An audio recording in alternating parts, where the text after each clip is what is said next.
कि एक स्वतंत्रता सहकारिता मंत्रालय बनाया जाए, परंतु कांग्रेस के आकाओं को इसकी जरूरत महसूस नहीं होती थी।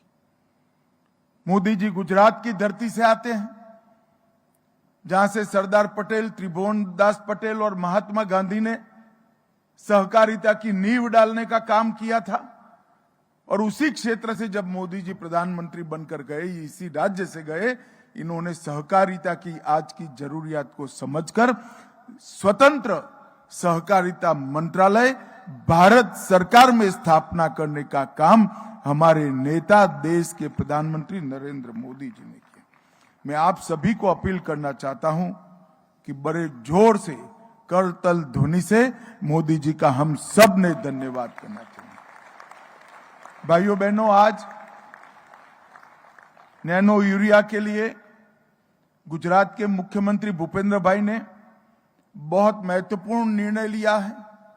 नैनो यूरिया और नैनो डीएपी पर 50% की सब्सिडी दी है। इस मौके पर मैं गुजरात सरकार का तो धन्यवाद करता ही हूं, साथ में सभी किसानों को भी अपील करना चाहता हूं कि आप एक बार नैनो यूरिया का छिड़काव करते हैं, बाद में थैली से घन यूरिया डालने की जरूरत नहीं है। इससे आपका क्रॉप भी बिगड़ेगा, भूमि भी बिगड़ेगी। ये तरल नैनो यूरिया और तरल नैनो डीएपी जो है, प्रवाही यूरिया और प्रवाही डीएपी है, ये पर्याप्त है आपके क्रॉप के लिए, ये पर्याप्त है ज्यादा उत्पादन के लिए। ये दोनों का छिड़काव करने से निश्चित रूप से आपका क्रॉप और भूमि ही बिगड़ेगी, खाने वालों का स्वास्थ्य भी बिगड़ेगा। इसलिए मैं विनम्र अनुरोध करना चाहता हूं गुजरात के किसानों, सरकार ने इसको सस्ता किया है, छिड़काव करिए। मोदी जी ने ड्रोन दीदी की योजना लाए हैं, हमारे गांव की बहनों को छिड़काव के लिए ट्रेनिंग करिए और धरती माता के स्वास्थ्य की हम सब चिंता करें। आज भारत सरकार ने नेशनल कोऑपरेटिव ऑर्गेनिक लिमिटेड की स्थापना की है। जैविक उत्पादों को, ऑर्गेनिक फूड को बढ़ावा देने के लिए और ऑर्गेनिक फूड का उत्पादन करने वाले किसानों को उचित मूल्य मिल जाए, मुनाफा मिल जाए, इसके लिए आज एनसीओएल के द्वारा भारत ऑर्गेनिक आटा का लोकार्पण हुआ है।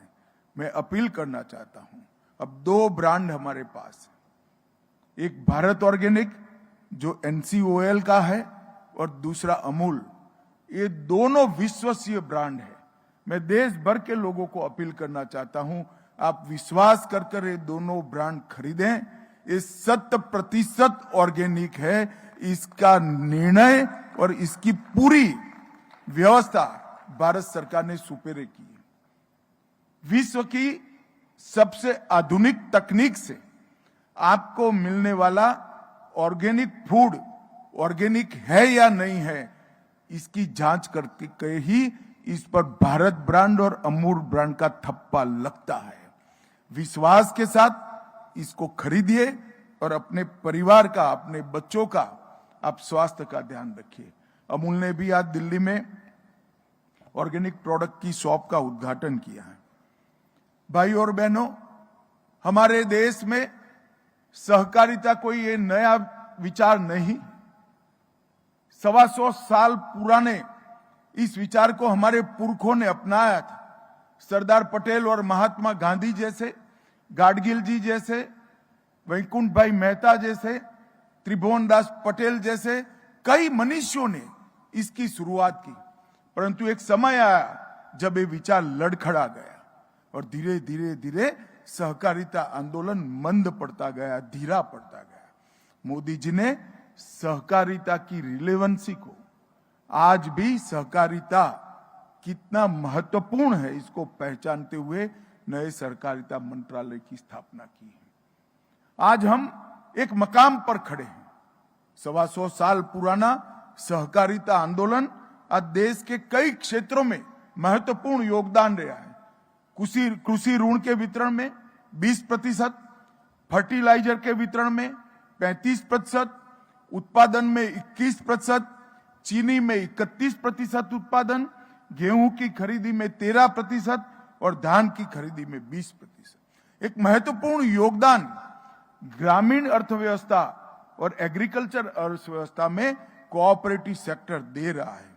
नाफेड, इफको, अमूल, क्रिप्को, कई सारी हमारी सहकारी संस्थाएं विश्व भर में प्रसिद्ध हुई हैं, मगर इससे संतोष नहीं लेना है। समय आ गया है कि ये 5 साल में हम ऐसी मजबूत नींव डालें कि अगले 125 साल तक सहकारिता हर घर और हर गांव में पहुंचे। ये हमने करना है। सरकार ने अपना काम कर लिया है और कई सारी नई योजनाएं सरकार लेकर आई है। आज मैं 2 चीजों का जरूर जिक्र करना चाहता हूं। सहकारिता के माध्यम से भारत सरकार ने इथेनॉल को और मक्के का उत्पादन करने वाले किसानों की समृद्धि बढ़े, इसके लिए ढेर सारे कदम उठाए। मक्के के किसानों का बड़ा कंप्लेन था कि मक्के के उचित दाम नहीं मिलते हैं। अब हमने व्यवस्था कर दी है कि मक्के की खरीद हमारे दोनों कोऑपरेटिव के माध्यम से ऑनलाइन कर दी जाएगी। आपको जितना मक्का उत्पाद करना है इतना करिए, वो एमएसपी पर खरीदा जाएगा और इससे इथेनॉल बनाया जाएगा। किसान की तो समृद्धि बढ़ेगी ही, परंतु साथ में पेट्रोल की आयात कम कर हम देश के खजाने को भी विदेशी मुद्राओं से समृद्ध करने का एक पुण्य कार्य करेंगे। इसी तरह से दलहन में भी 4 दलहन आप जितनी भी करनी है इतनी करिए। नाफेड और हमारा कंज्यूमर कोऑपरेटिव है, ये दोनों के माध्यम से आपका दलहन 100% एमएसपी पर खरीदने का हमने काम किया है और मैं मानता हूं इसका जितना हो सके उतना प्रचार हमने करना चाहिए। भाइयों और बहनों, आज एक थोड़ा हल्का सा जिक्र कोऑपरेशन एमॉन्ग्स कोऑपरेटिव, सहकारिता सहकारी संस्थाओं के बीच में, इसका जिक्र किया है। मैं आज आपके माध्यम से देश भर के सहकारिता क्षेत्र के कार्यकर्ताओं को अपील करना चाहता हूं। सहकारिता क्षेत्र का पूरा आर्थिक व्यवहार सहकारिता क्षेत्र में हो, ये अगर हम कर लेते हैं तो हमें सहकारिता क्षेत्र से बाहर एक भी पैसा लाने की जरूरत नहीं पड़ेगी। ये मैं आपको विश्वास के साथ। गुजरात में बनासकांठा और पंचमहाल में इसके पायलट प्रोजेक्ट करे हैं। मैं आपको बताना चाहता हूं, सिर्फ ये 2 जिलों के अंदर 785 करोड़ रुपए की डिपॉजिट हम बढ़ाने में सफल हुए, सिर्फ 2 जिले के अंदर। अगर देश के सभी जिलों में हो जाए तो हमारे पास पर्याप्त धन होगा, जिससे सहकारिता का बाग फल फूल कर बहुत बड़ा हो जाएगा। और 0% इंटरेस्ट पर 23,000 से ज्यादा केसीसी कार्डों का वितरण हुआ है।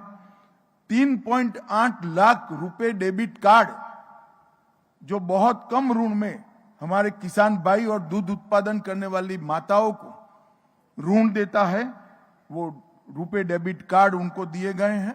और एक प्रकार से दोनों जिलों में ऊर्जा का संचार हो रहा है।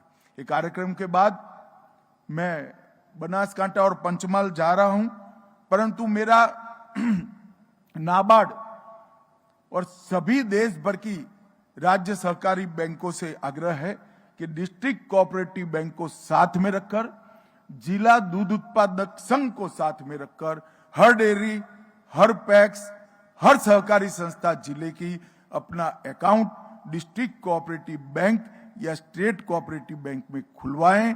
अपना सारा जमा राशि, सारा डिपॉजिट कोऑपरेटिव संस्थाओं में करें। इससे सहकारिता क्षेत्र मजबूत भी होगा, पूंजी भी बढ़ेगी और हमारी ऊर्जा और आत्मविश्वास दोनों बढ़ेंगे। मुझे आशा है कि कोऑपरेशन एमॉन्ग्स कोऑपरेटिव का ये जो कंसेप्ट है, इसको पूरा देश स्वीकार करेगा और हमारी ताकत बढ़ेगी।